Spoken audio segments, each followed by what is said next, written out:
오늘 소개해드릴 책은 김석돈 저자의 행복한, 너무나 행복한 즐거운 정직입니다. 행복을 찾으려 하지 말고 정직한 사람이 되어라. 정직이 행복이다. 한번 읽어보도록 하겠습니다. 저자 소개 먼저 해드릴 건데요. 바로 읽어드리도록 하겠습니다. 저자 김석돈. 동국대학교 대학원에서 공안행정학 석사학위를 받았으며 이화여자대학교에서 최고 명강사 과정을 수료했다.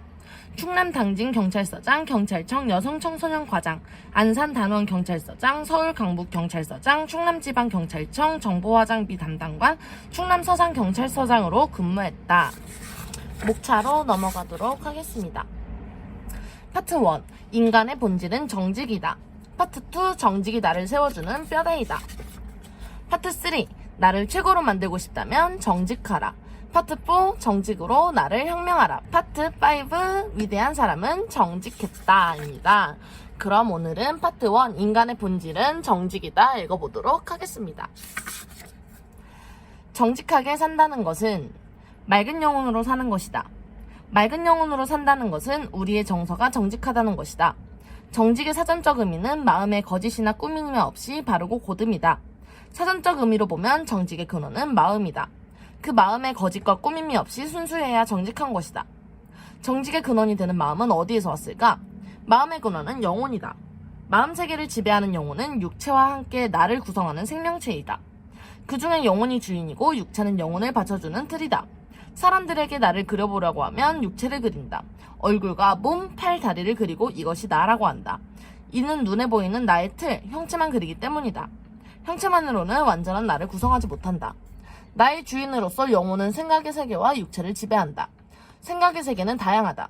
우리가 흔히 말하는 마음, 정신, 양심, 의지, 이성, 감성과 같은 것들로 나뉜다.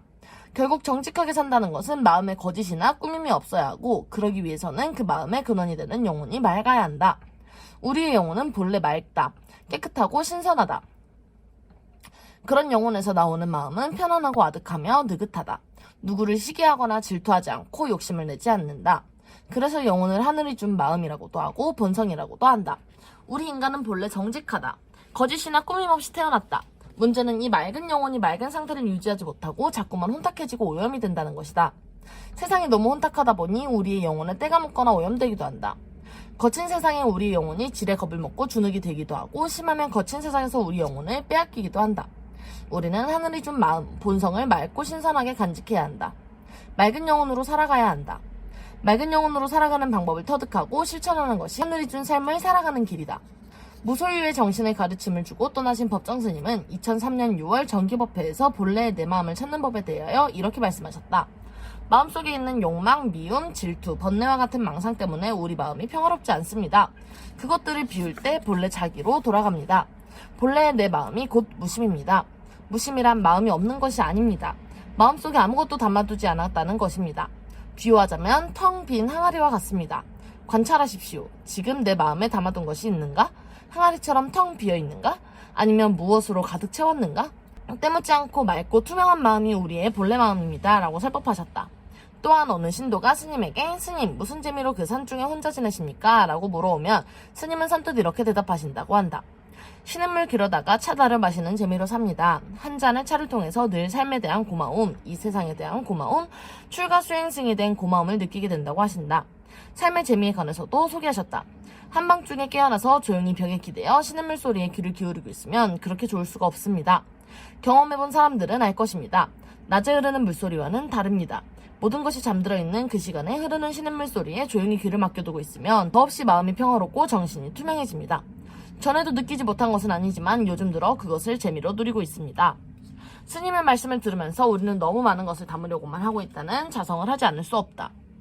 눈만 뜨면 더 채우려는 욕심으로 경쟁에 뛰어들고 그 경쟁 때문에 결국 추락하고 방황하며 허탈하게 되는 것이 아닌지 되돌아볼 필요가 있다.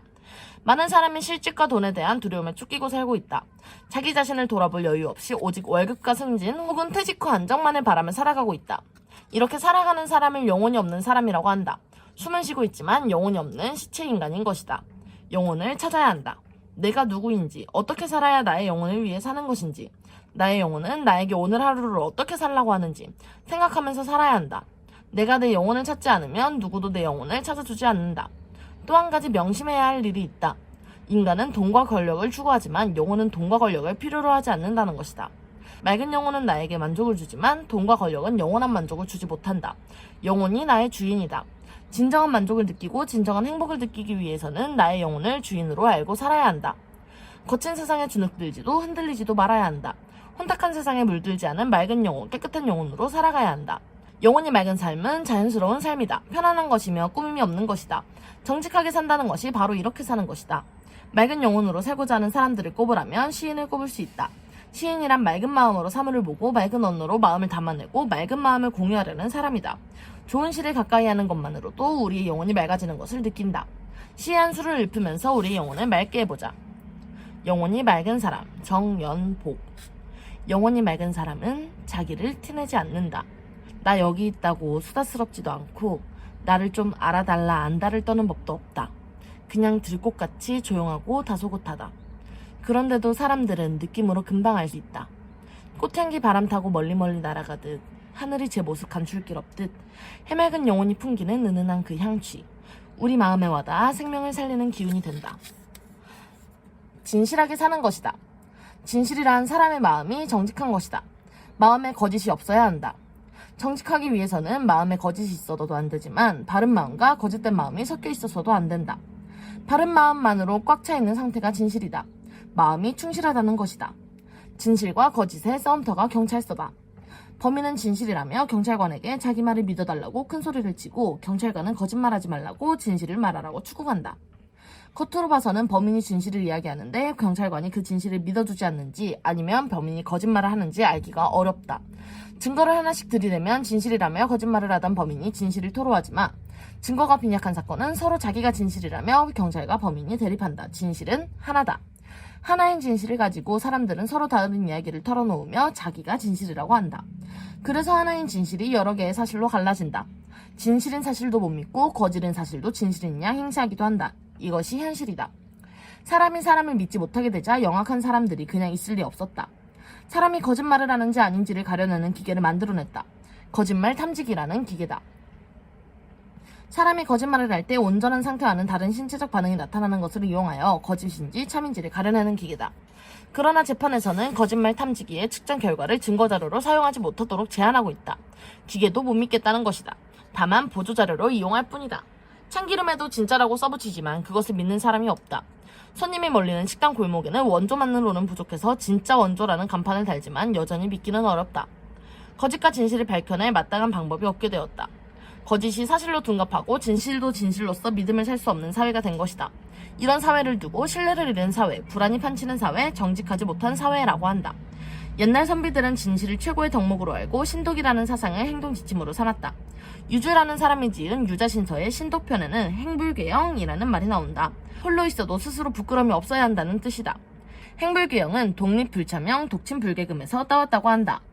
옛날 선비들은 이 문구를 좋아한 나머지 머리맡에 써붙이고 살았다고 하니 진실한 삶을 살고자 했던 옛 선비들의 정신을 가늠해 볼만하다. 강원도 용월에는 조선 제6대 임금인 단종의 능이 있다. 장능이다. 이곳에 가면 진실한 사람의 이야기를 들을 수 있다. 영월오장 어흥도의 이야기다. 단종이 세조에 의하여 상황에서 노상군으로 강등되어 영월의 청령포에 유배되었다가 17세에 죽음을 당했다. 그 주검이 까마귀의 밥이 되도록 동강에 버려지고 누구든 손을 대면 삼족을 멸한다는 어명이 내려졌다. 이런 서리빨 같은 어명에 반한다는 것은 자신의 목숨은 물론 삼족까지 버려야 하는 엄청난 위험이 있었다. 누구 하나 거들떠 못하는 상황에서도 어흥도는 이것은 사람의 도리가 아니다 라고 판단했다. 통곡하면서 거적에 쌓인 단종의 시신을 수습하여 현재 단정묘가 있는 장릉 자리에 무덤을 만들고 장사를 지냈다. 이때 주변 사람들이 어흥도에게 화가 있을까 두려워 말리자 어흥도는 위선피와 오소감심이라며 단호했다. 어흥도는 시신을 수습하고 대를 잃을 어인 아들을 데리고 영란 땅 어디론가 훌훌 떠나버렸다. 후세에 어흥도의 진실이 알려지기 시작했다. 선조 때 어흥도의 종손이 엄한내에게 후역을 면제하고 단종의 묘에 수역을 하게 하였다. 현종 때는 송시열의 주청으로 자손을 등용하게 하였다.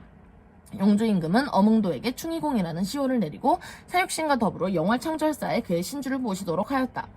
진실은 어흥도의 사례와 같이 자기 대에서 알려지지 않더라도 후대에서 알려지기도 한다. 진실은 누가 알아주든 안 알아주든 그만한 가치가 있는 일이다. 진실은 당당한 사람을 만들어낸다. 내면 깊은 곳에서 우러나오는 양심이 든든하게 받쳐주기 때문이다. 바른 양심이 진실이고 그 양심이 바로 정직이다. 성실하게 사는 것이다. 성실은 사람의 행동이 정직한 것이다. 성실이란 새로운 가치를 창조하기 위한 스스로의 희생이다. 여기서 희생이랑 유체적인 노력일 수도 있고 마음에 쏟는 정성일 수도 있다. 생명을 가진 자연계는 식물이건 동물이건 그 생명을 유지하고 성장하고 종족 번식의 장제력을 발휘하려면 부단한 자기 희생이 필요하다. 막물의 영장인 사람에게는 다연 자연계보다 월등한 가치 창조의 사명감을 가지고 있기 때문에 한 차원 높은 자기 희생이 필요하다. 자기 희생과 새로운 가치 창조와는 비례하다. 성실하지 않고는 아무것도 취할 수 없다. 성실의 크기만큼 얻을 수 있는 가치의 크기가 결정되고 있는 것이다. 이것이 성실의 방정식이다. 이 공식에는 변수도 없고 거짓도 없다. 성실성이 정직성이 근원이 되는 이유다. 축구 해설가로 인기를 얻고 있는 이영표가 선수 시절에 미국 원정 경기에 갔을 때의 일이다. 14~15 정도 되어 보이는 아이와 그 아이의 아버지가 이 선수에게 와서 물었다.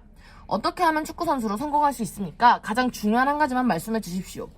2~3분간의 짧은 대화였지만 이 선수는 숙소로 돌아오는 내내 그 질문이 머릿속에서 떠나지 않았다. 이유는 어린 시절 본인 자신에게 수도 없이 던졌던 바로 그 질문이었기 때문이다. 어떻게 하면 축구선수로 성장할 수 있을까? 축구선수로 성공하기 위해서는 무엇이 필요한가? 이 선수는 1993년 고등학교에 입학했을 때 축구를 더 잘하기 위해 순발력과 민첩성의 필요성을 느꼈고 처음엔 100개 정도를 하면 너무 힘들어서 한 번에 100번씩 10번으로 나누어 1000개를 하곤 했다. 주말을 제외하고 이렇게 매일같이 2년을 했을 때 이 선수는 자연스럽게 2단 뛰기 1000개를 한 번에 할 수 있게 됐다. 그 2년이라는 시간 동안 줄넘기가 2번 끊어졌는데 한 번은 손잡이와 줄 사이에 있는 쇄골이가 서로 갈라져 그 2년이라는 시간 동안 줄넘기가 2번 끊어졌는데 한 번은 손잡이와 줄 사이에 있는 쇄골이가 서로 갈려서 마찰에 끊어졌고 한 번은 보통 2단 뛰기는 공중에서 하기 때문에 줄이 땅에 닿지 않지만 100번을 하고 호흡을 채울 때 1단 뛰기를 쉬지 않고 해야 하기 때문에 바닥에 줄이 닿아서 끊어졌다. 핸드메이드로 튼튼하게 만들어진 2개의 줄넘기가 끊어졌던 순간 이 선수의 마음속에 넘쳐흘렸던 오묘한 기쁨은 아직도 잊을 수가 없었다. 2단 뛰기도 제대로 하지 못했던 본인이 2학년이 되고 3단 뛰기 100번을 하고 있는 자신을 보면서 이 선수는 노력이 어떠한 일을 만들어내는지 스스로 보고 놀랐다. 축구선수로 성공하기 위해 뭔가 특별한 비책이나 지름길이 기대했을지 모를 아이와 아버지의 질문에 이 선수가 대답할 수 있는 것은 이것이 전부였다. 내가 경쟁하고 있다고 생각하는 친구들보다 더 열심히 더 많이 노력하면 됩니다. 성실은 나 자신에 대한 도리요 의무이다. 성실은 나 자신과의 경쟁이며 싸움이다. 내 안에서의 고통과 인내가 필요하다. 남을 원망하고 환경을 탓하지 않는다. 성실은 내 안에서의 가장 큰 존경의 대상이며 자긍심의 보람이다. 자신에게 성실하지 않으면 그의 삶의 존재는 출정이가 되고 만다. 영혼이 맑고 진실된 사람이라도 행동이 성실하지 못하면 정직할 수 없다. 행동이 성실할 때 정직이 그 본래의 힘을 낼 수 있게 된다. 영국의 극작가 셰익스피어는 내가 가장 존경하는 사람은 친구의 집에서 잡일을 하는 하인이다 라고 말했다. 셰익스피어가 친구 집을 방문하였는데 친구가 외출 중이었다. 하인이 내다준 차 한 잔을 마시면서 친구를 기다렸다. 기다리다 우연히 주방을 들여다보고는 시선을 뗄 수가 없었다. 하인은 아무도 보지 않는 주방을 청소하면서 카펫 밑을 열심히 청소하고 있었다. 셰익스피어는 하인의 성실한 모습에 감동했다. 그 모습을 보고 난 후 셰익스피어는 가장 존경하는 사람이 누구냐는 질문을 받으면 혼자 있을 때나 누구나 지켜볼 때나 묵묵히 자신의 일에 최선을 다하는 친구집 하인이 가장 존경스럽다라고 말했다. 성실이란 양심에 견주어 그 행동이 거짓 없는 것이다. 최선을 다하는 것이다. 성실이란 양심에 견주어 그 행동이 거짓이 없는 것이다. 최선을 다하는 것이다. 게으르거나 장깨를 부리거나 사악해서는 안 된다. 동서고금을 막론하고 성실하지 않고 부자가 된 사람은 없다. 있다면 그 사람은 10중 8구 도둑질을 했을 것이다. 설사 성실하지 않고 부자가 된 사람이 있더라 하더라도 그 사람은 부자의 자격이 없다. 자격이 없는 부자를 졸부라고 부른다. 자격을 갖춘 부자가 되기 위해서는 돈을 버는 과정과 방법이 정당해야 한다. 자격을 갖춘 부자는 손가락질의 대상이 절대 아니다. 존경의 대상이고 본받아야 할 대상이다. 부자는 성실한 사람이기 때문이다. 정직한 사람이기 때문이다. 부자라는 말은 참 좋은 말이다. 새해 덕담으로 부자 되세요 라고 하면 그보다 기분 좋은 말이 없다. 그런데도 우리나라에서 부자는 과연 그런 대우를 받는지 모르겠다. 대우를 받지 못한다면 그 이유가 어디에 있는지도 생각해 볼 일이다. 미국의 정치가이며 사회과인 벤저민 프랭클린도 정직과 성실을 그대의 벗으로 삼아라. 아무리 누가 그대와 친하다 하더라도 그대의 몸에서 나온 정직과 성실만큼 그대를 돕지는 못하리라. 남을 믿음을 잃었을 때 사람은 가장 비참한 것이다. 100권의 책보다 하나의 성실한 마음이 사람을 움직이는 힘이 더 클 것이다 라면서 성실을 찬양했다. 성실하게 사는 사람은 대표적으로 꼽는다면 농부를 들 수 있다. 농부는 흙을 거짓말을 하지 않는다는 것을 믿는다. 채송화를 심으면 채송화가 나고 나팔꽃을 심으면 틀림없이 나팔꽃이 난다는 것을 믿는다. 봄에 씨를 뿌리지 않으면 가을에 거둘 것이 없다는 것을 잘 안다. 여름에 일하지 않으면 겨울에 먹을 것이 없다는 것도 잘 안다. 겨울에 종자를 남겨두지 않으면 봄에 심을 씨앗이 없다는 걸 잘 안다. 그래서 농부는 굶어 죽을지언정 농사질 종자는 베고 산다고 한다. 이런 마음이 농부의 정성이다. 가뭄이 들어 씨를 뿌리지 못하는 상황에서도 농부는 하늘을 핑계삼아 가만히 앉아있지 않는다. 샘을 파든 물을 깃든 어떤 방법을 써서라도 씨를 뿌리고 가꾼다. 가뭄, 폭우, 폭풍 등 그 어떤 고난과 환경을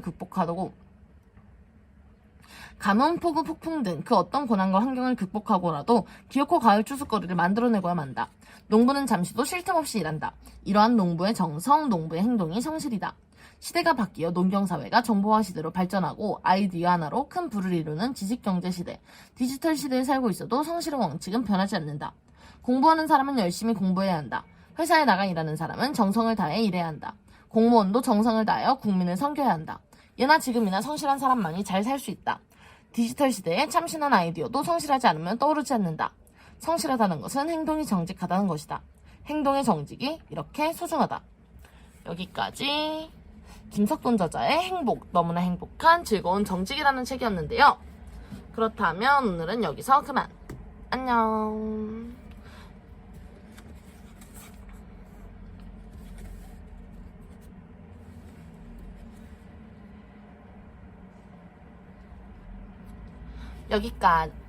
오늘은 여기까지 김석돈 저자의 즐거운 정직이었습니다. 안녕.